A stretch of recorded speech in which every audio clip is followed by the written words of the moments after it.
ஆவணி மாதம் 13ஆம் நாள் விஷ்ணுக்கு உகந்த ஏகாதசி திதியும் சிவனுக்கு உகந்த திருவாதிரை நட்சத்திரமும் கூடிய குருவாரத்தில் விஷ்ணுவும் சிவனும் ஒருவரே என உலகோர்க்கு எடுத்து காட்டிய சங்கரன் கோயில் உரையும் சங்கர நாராயணரை போற்றி பாடி வணங்கிடுவோம் வாரீர்.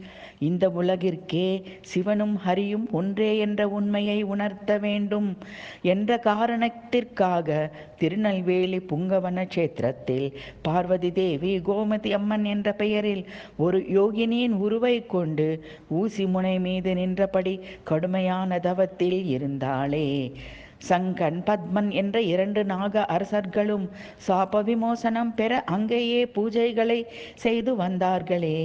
அவர்கள் முன்பாக ஒரே உடலில் ஒரு பாதி சிவனாகவும் மறுபாதி விஷ்ணுவாகவும் சிவவிஷ்ணு அவதாரமாக சங்கர நாராயணராக தோன்றினாரே.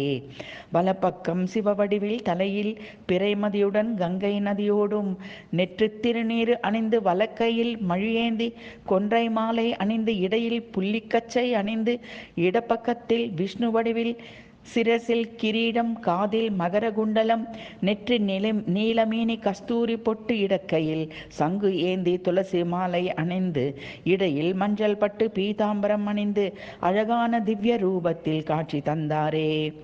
அந்த சங்கர நாராயணர் நம்மையும் ரட்சிப்பாரே.